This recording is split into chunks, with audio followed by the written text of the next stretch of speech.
우루과이전을 준비하는 한국 대표팀 훈련장에서 포착된 특이한 모습과 김민재의 이 발언은 우루과이에게 한국이 숨어있는 다크호스라는 사실을 제대로 심어주었다. 드디어 월드컵이 개막했고 한국의 월드컵 개막전이 3일 앞으로 다가왔습니다. 우리의 첫 상대는 무려 우루과이인데요. 우루과이와 한국의 A매치 격돌 역사를 잠시 살펴보면 한국은 말 그대로 절대적 열세를 보이고 있습니다. 대한민국 대표팀은 벤투 감독 부임 이전까지 우루과이에 1무 6패라는 극악의 전적을 기록 중이었고 1982년 첫 맞대결에서 무승부를 거둔 이후 내리 6연패를 기록했습니다. 게다가 막상 맞붙게 되면 의외로 경기력 자체는 나쁘지 않았으나 항상 한순간에 실점으로 패배를 당했습니다.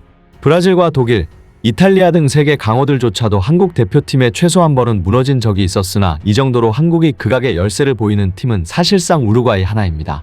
그나마 벤투가 부임한 이후 2018년 10월 12일에 서울 월드컵 경기장에서 열린 A매치에서는 2대1로 승리해 무승 징크스를 깨긴 했습니다만 당시 우루과이의 핵심 전력들이 이탈했다는 점을 감안하면 역시 한국 입장에서는 절대 쉬운 상대가 아닌 셈입니다. 그나마 희망적인 부분을 꼽자면 우루과이가 모든 월드컵에서 전통적으로 조별리그 첫 경기에서 상당히 고전하고 2차전부터 몸이 풀리는 슬로우 스타터 기질을 보이는 경향이 있다는 것입니다. 1986년에는 서독에 1대1로 비겼고 1990년에는 스페인에 0대0으로 비겼습니다. 여기까지만 보면 강호들을 상대로 선전한 것으로 보이나 2014년에는 당시 희망도 없어 보인다고 평가받던 코스타리카에 1대3 역전패를 당하며 코스타리카의 기적의 첫 제물이 되었고 2018년에는 모하메드 살라가 결장한 이집트를 상대로도 고전을 면치 못했습니다. 한국 입장에서는 충분히 희망적인 부분입니다.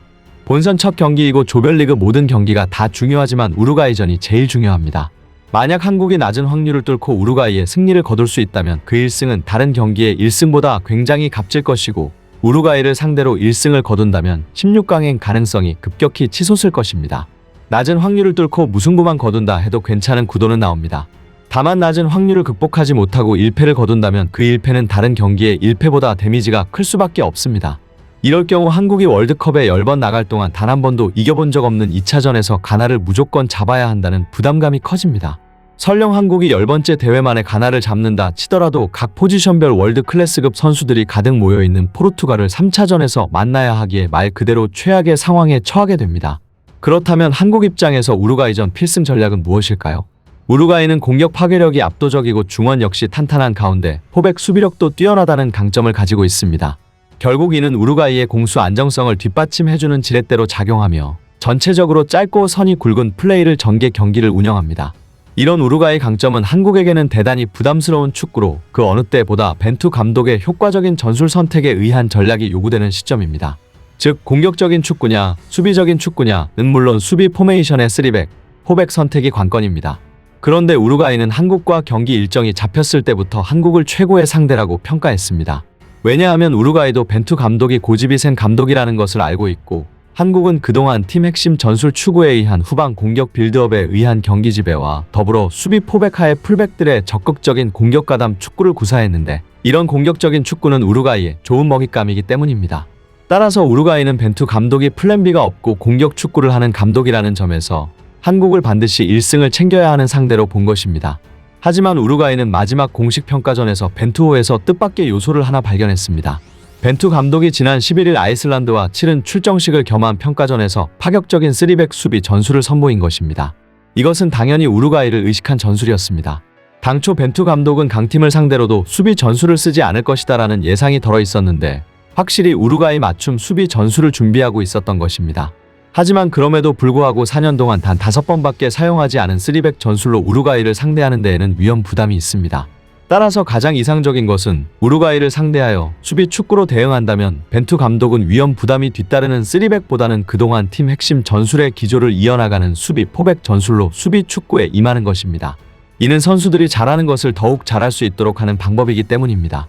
그래서 월드컵 직전 마지막 평가전에서 벤투가 3백을 시험한 것은 다소 의외라는 분석이 많았으며 우루과이 일각에서도 한국의 전술은 공격적인 포백과 수비적인 3백, 양자택일일 것이다라는 분석을 내놓았습니다. 하지만 최근 한국 대표팀의 모습과 김민재의 발언은 우루과이를 적잖게 놀라게 만들었습니다. 반전이 숨어 있었던 것입니다. 우루과이 전문가들은 한국이 3백 전술을 들고 나올 것이라 예상하고 있었는데 그것은 빗나간 예상이었고 한국 대표팀은 철저한 포백 전술을 준비하고 있었으며 대표팀 수비의 핵심인 김민재는 경기 3일을 앞두고 효율적 포백 전술의 모든 대비가 끝났다는 취지의 발언을 했기 때문입니다. 즉 사실상 가장 중요하다고 볼 수 있는 마지막 평가전에서 3백을 구사하는 벤투를 보며 한국은 공격적인 포백과 수비적인 3백 양자택일이다라고 예상한 우루과이 전문가들의 판단은 보기 좋게 빗나간 것입니다. 특히 이것이 매우 고무적일 수밖에 없는 게 2018년 10월 12일 36년간 끈질기게 이어진 우루과이와의 악연을 깨는데 성공했을 때 수비적인 포백을 구사하였고 역습 시 불필요했던 백패스의 수가 비교적 줄었으며 선수비 후 역습의 기조를 잘 살린 좋은 경기를 했습니다. 당시 패스하기 전에 시간을 끄는 속도가 눈에 띄게 줄었으며 예리한 패스들이 주기적으로 나왔고 패스 연계를 통한 돌파 역시 좋았습니다.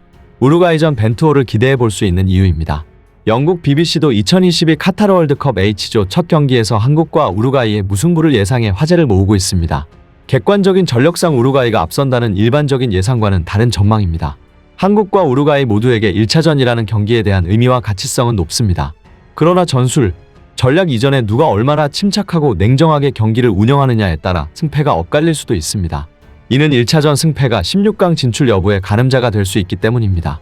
이를 직시한다면 한국은 성급하고 무리한 플레이를 전개해서는 안 됩니다. 급한 것은 한국이 아니라 오직 우루과이일 수 있습니다.